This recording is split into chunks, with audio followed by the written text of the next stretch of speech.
사도행전의 말씀. 사도행전 9장 17절에서 20절.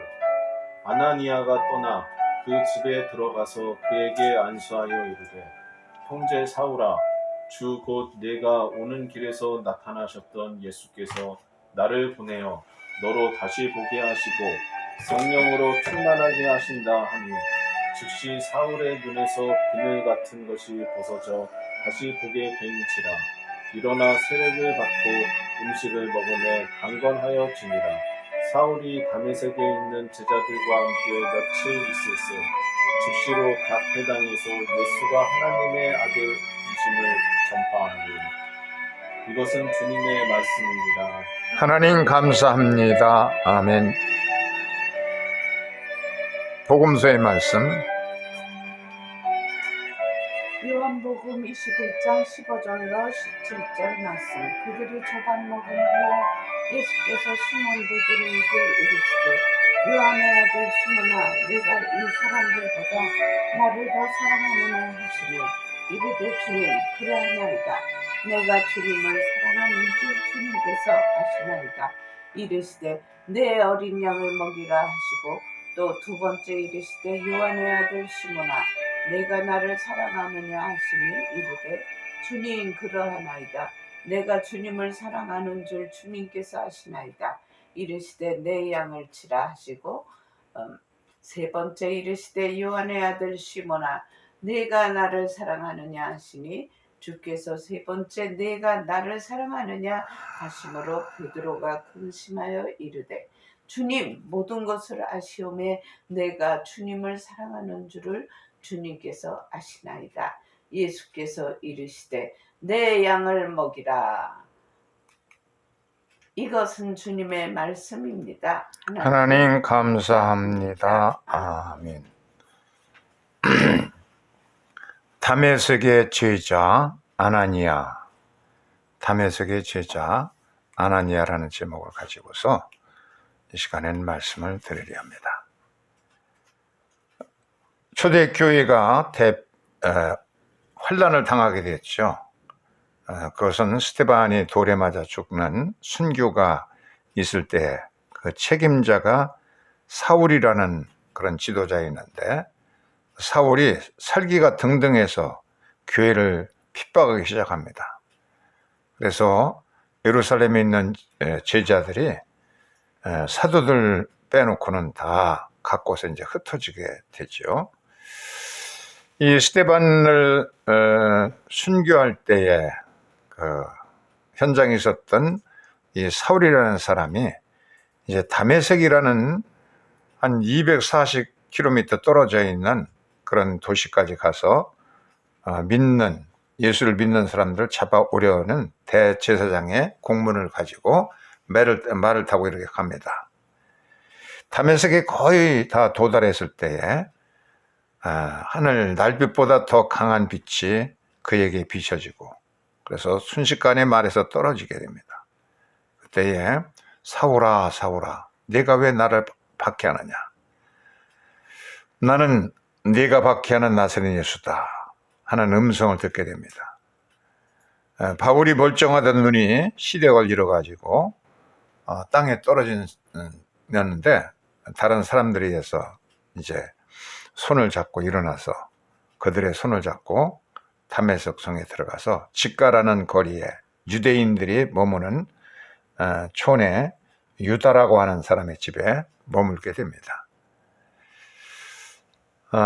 이렇게 이 강력한 불빛 속에서, 빛 속에서 나는 네가 박해하는 나사렛 예수라 하는 그런 참 장엄한 장면, 이것은 사울이 변화해서, 핍박자 사울이 변화해서 바울로, 전도자 바울로 변모되는 그 회심의 사건인데, 이게 얼마나 참 큰 사건이었는지 사도행전에도 이 9장 전체가 이 사실을 자세하게 바울의 회심 사건을 이제 전하고 있습니다.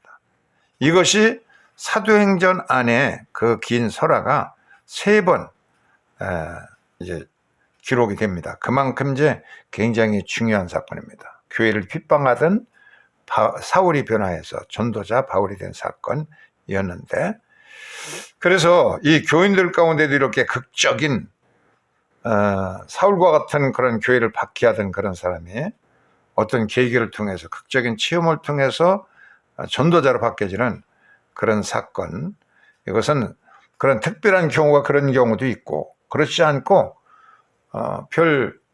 어려서부터 유아 세례도 받고 그러면서 점진적으로 성장을 하면서 살아온 그런 사람도 있고 다양한 것인데, 한 것만 강조할 수는 없지만 어떤 사도행전에서 또 교회사에서 이 바울의 회심은 놀라운 사건인 겁니다. 이 빛 속에서 나타나신 분이 다메섹 도시에 살고 있는 경건한 제자 아나니아라는 제자에게 아나니아가 기도하는데 이제 말씀하셨습니다. 아나니아야, 너 이 성에 지금 사울이라는 사람이 어디에 지금 머물고 있는데 그가 크게 회개하면서 금식하면서 기도하고 있다. 너는 그를 찾아가서 그에게 안수해 줘라.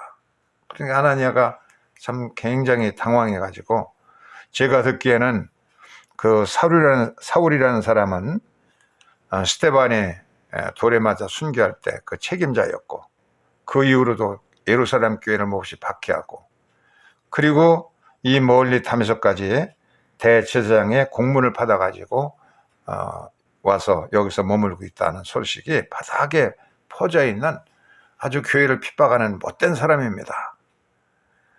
그런데 그를 찾아가서 어떻게 내가 안수해주고 그러겠습니까?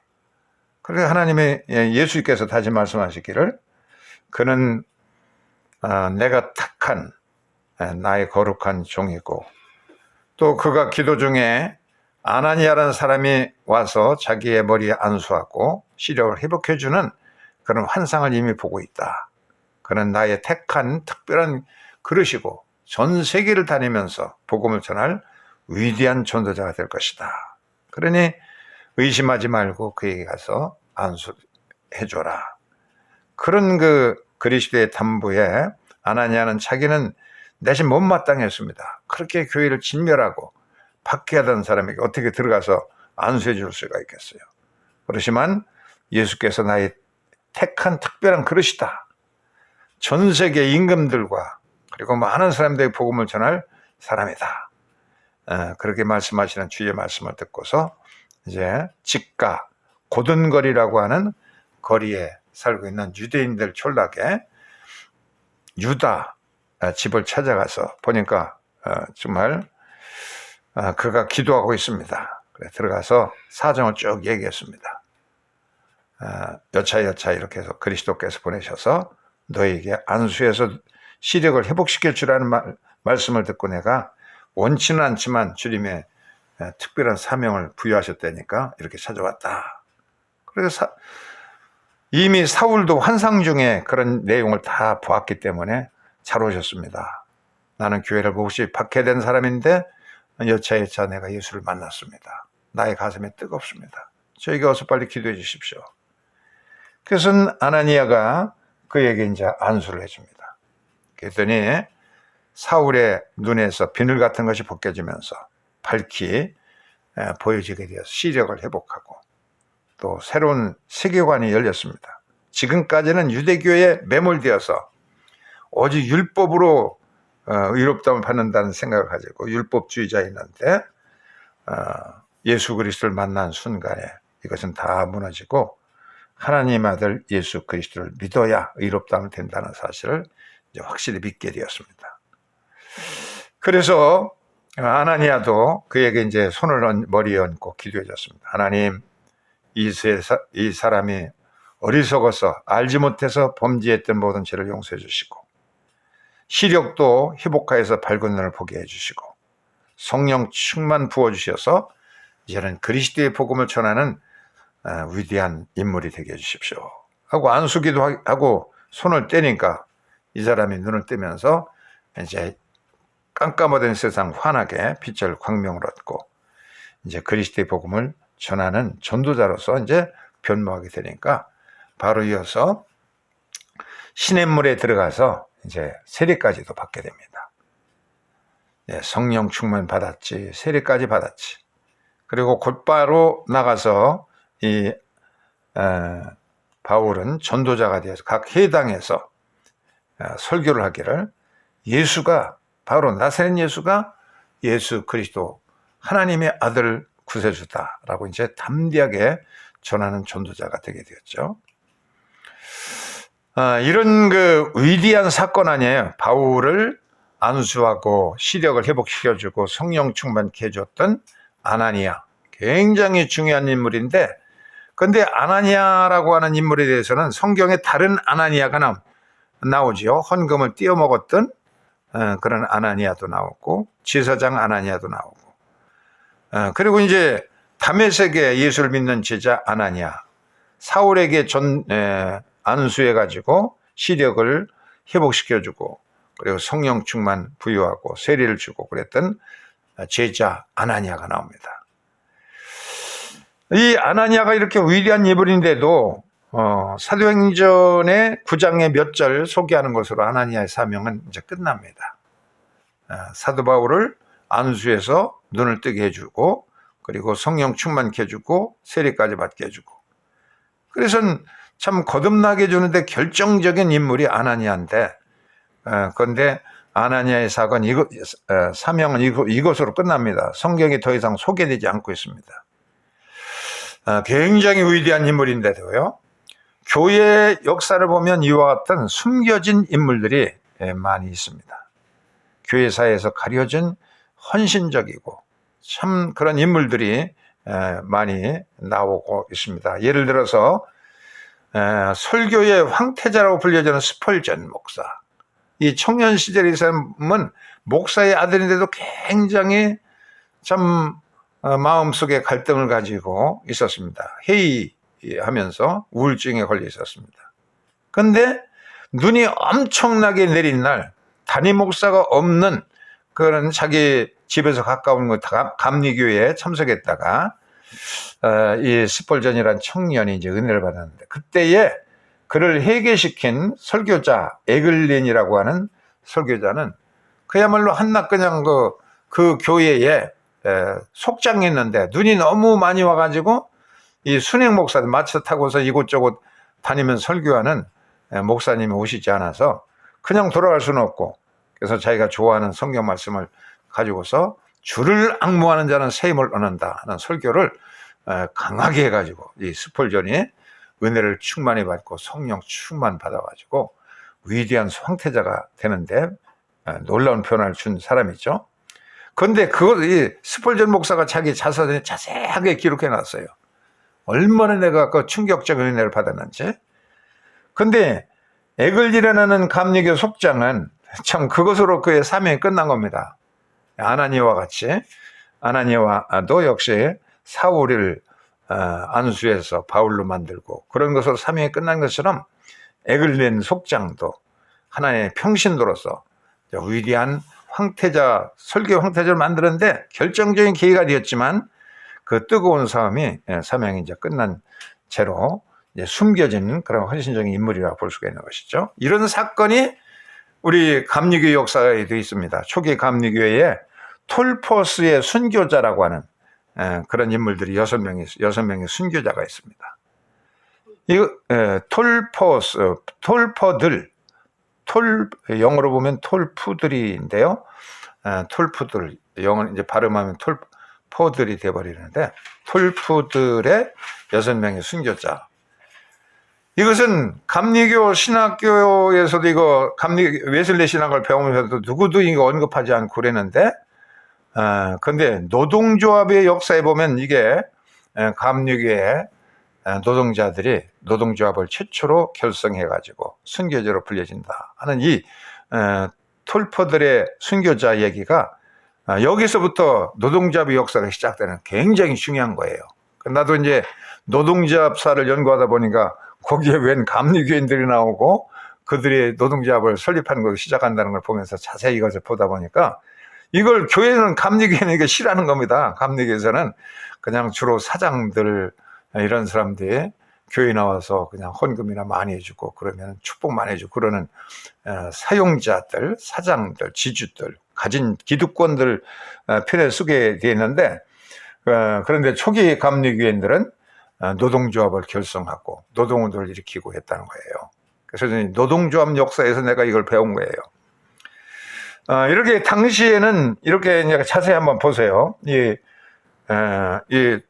톨포들이라고 하는 도시가 어디냐면 도르셋이라고 하는 영국의 남부 지역에 있는 그런 주입니다. 여기에 이 지도를 보세요. 여기 빨간 표시가 된 것이 이제 도르셋인데 거기에 톨포들이라는 그 농촌 도시 마을이 있는 겁니다.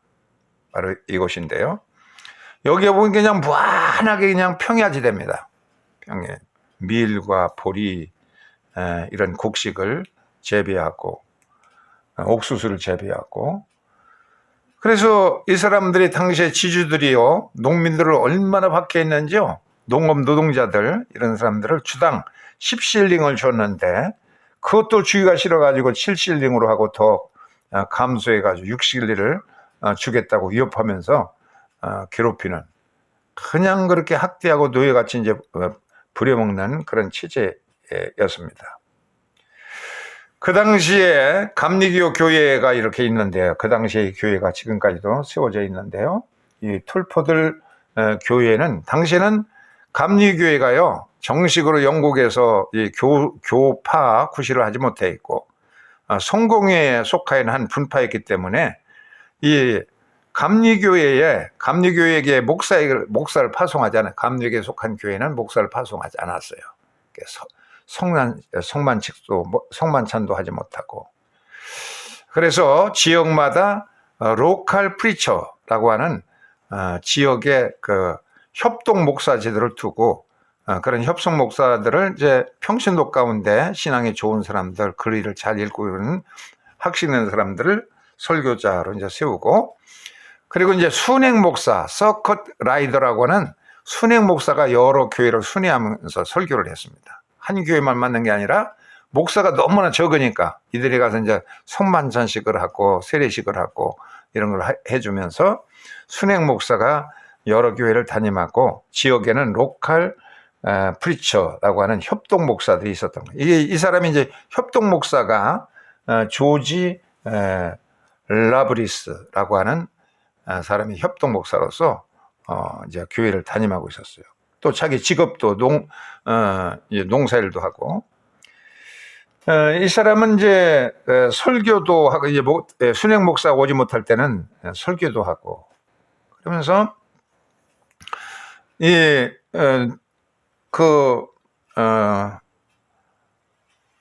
이제 노동을 하는데, 그런데 이 노동자가 어떻게 해서 너무 임금을 10실링 가지고도 부족한데 그것도 안 주고 7실링 주다가 그것도 그냥 안 주겠다고 막 협박하고 있기 때문에 어려운 가운데 너무 먹고 살기 힘든 겁니다.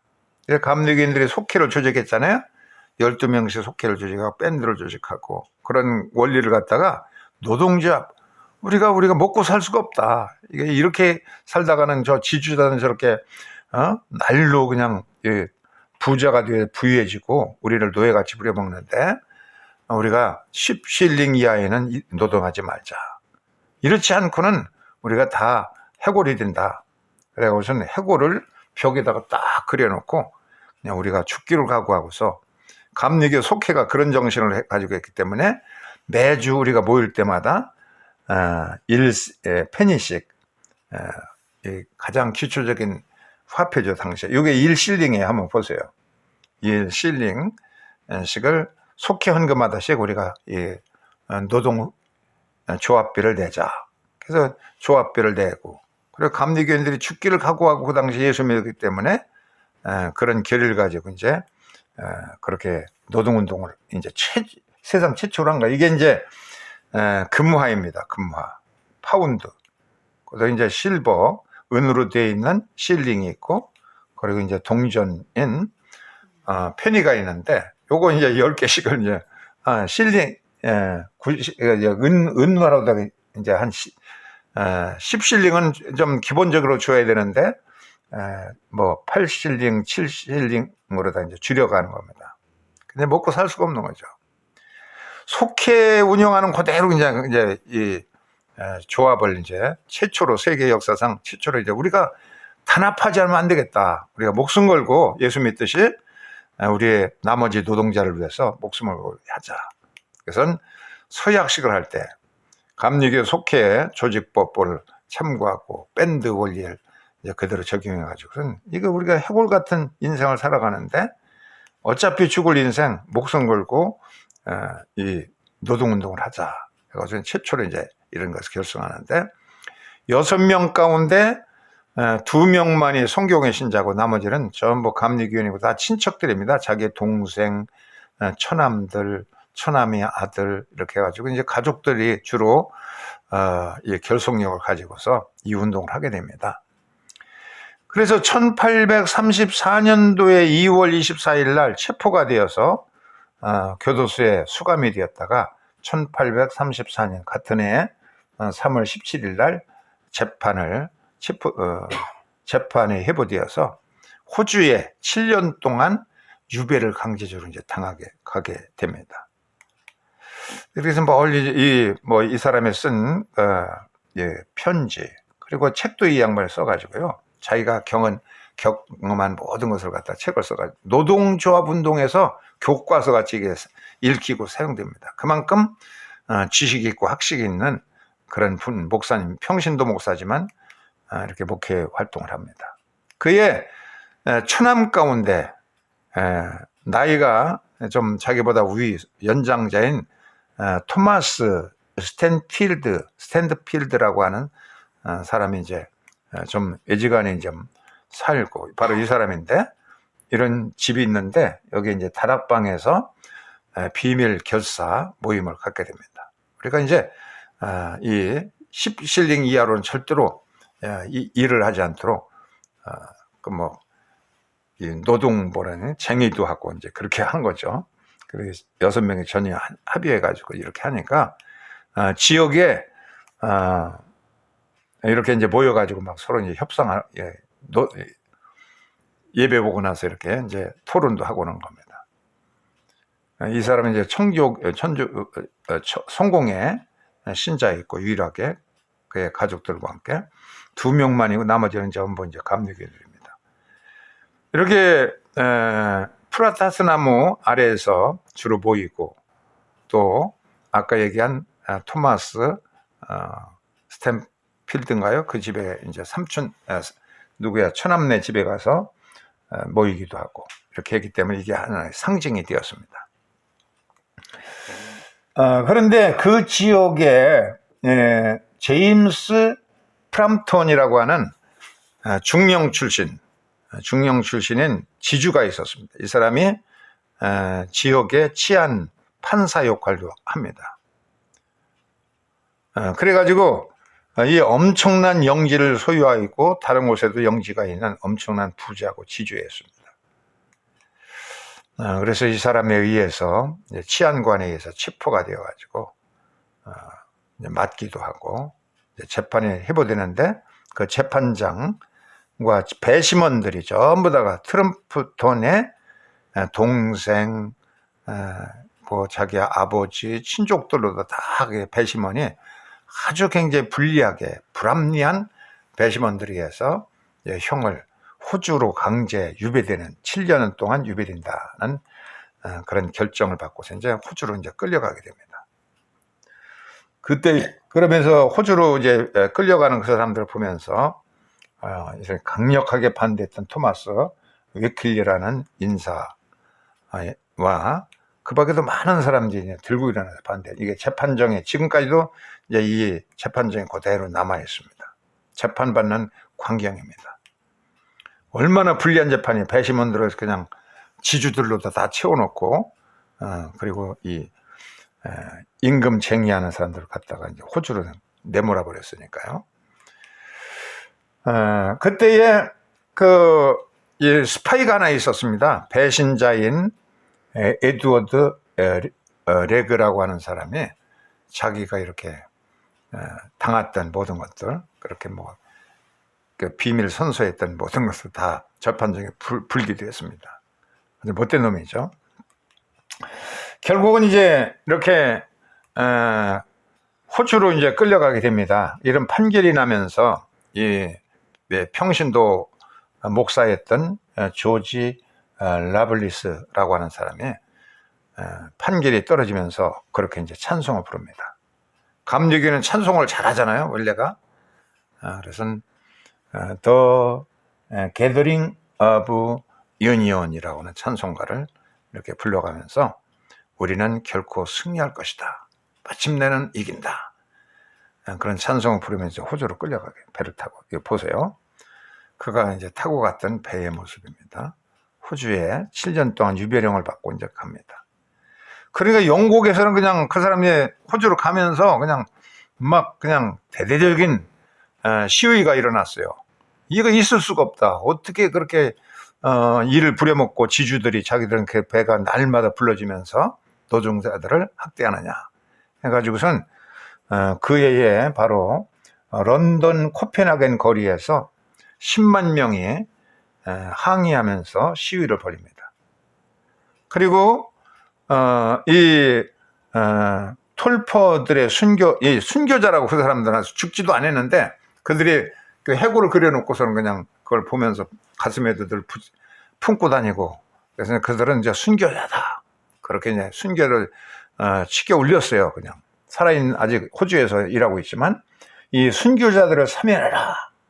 그렇게 외치면서 의회까지 행진을 하고, 서명하는데 당신의 감리교인들이 굉장히 많았잖아요. 이 사람들이 80만 명의 서명서를 보내고, 그래가지고 그들은 이 시위하는 장면을 보세요. 당시 시위에 하는 사람보다 그냥 참가자들이 더 많아요. 옆에서 구경하는 시민들이 더 많았잖아요. 이들이 이렇게 80만 명의 사면 청원서를 이제 보내게 되고, 저명 인사들과 당시의 수상까지도 서명을 하면서 결국은 사면하게 됩니다. 사면을 해가지고선 이제 얼마나 이 사람들이 시위하는 장면의 당시에, 그래서 이들이 톨퍼들의 순교자라 이제 칭호를 받으면서 굉장히 영웅적인 대접을 받죠. 그래서 지금도 이 톨퍼들에서는 7월 달이 되면 7월 둘째 주인가를 갖다가 해서 전 세계 노동 지도자들이 거기에 모여가지고 뭐 예술 공연도 하고 여러 가지 퍼레이드를 해가면서 굉장히 획기적인 사건이에요. 이게 감리교에서 굉장히 자랑해야 되는데 이게 뭐 아직까지 숨겨져 있습니다. 그냥 노동운동을 그냥 못마땅히 여기고, 지금도 부자들, 지주들 이런 사람들이 막 헌금도 11줄 하고 그러길 바라고 그들을 위해서 축복기도 해주지, 거기 항의하면 그냥 빨갱이라고 그냥 내몰리는 거예요. 한국 감리교도 그렇고 그런 상황 아니에요. 그래서 전혀 몰라요. 이게 숨겨져 있는 그런 사건인 겁니다. 이런 숨겨진 사건이 얼마나 자랑스러운 감리교인들인가. 에글린 같은 그냥 담임 목사들이 너무 눈이 많으냐와서 못 오는 날 그냥 즉흥적으로 당신이 그래도 글이라도 성경을 읽을 줄 알으니까 나가 설교하라 그랬더니 막 강력하게 설교하니까 스펄전이 참석했다가 그냥 뜨거운 성령을 받고 설교의 황태자를 뵈는 것처럼 숨겨진 이 사람들의 사역들, 사도행전에도 바로 아나니아, 다메섹의 주의 제자 아나니아, 그런 인물들, 톨퍼들의 이 순교자라고 불려지는 노동조합을 결성했던 이 사람들, 이 운동이 있었기 때문에 영국에서는 혁명이 일어나지 않은 거예요. 이 사람들이 시위에 시민들이, 깨어진 시민들이 같이 서명을 해주고 80만 명의 금방 그냥 서명해가지고선 결국은 이들을 사면하게 돼가지고, 그래서 영국에서는 감리교회가 혁명의 불을 참 조용한 평화의 분위기로 감리교회가 피해 혁명을 진화시켰다 하는 그런 칭찬을 토인비라는 역사가도 이제 입증하고 있습니다. 이 숨겨진 뜨거운 헌신적인 목숨 걸고 많은 어려운 사람, 노동자를 위해서 목숨 걸고 일했던 이 사람들의 운동들, 감리교회 얼마나 자랑스러운 거야 이게. 그런데 제대로 이제 숨겨져 있는 얘기죠. 아나니아라는 인물도 그렇습니다. 사울을 바울되게 하고 성령 충만케 하고 시력을 잃었다는 시력을 보게 해주고 위대한 전도를 세우는데 큰 공을 했던 인물입니다. 우리들도 이 숨겨진 자들의 일들을 생각하면서 이 숨겨진 것들을 주님께서는 귀하게 여기신다. 아나니아 같은 헌신들이 있어지기를 주의 이름으로 축원합니다. 아멘.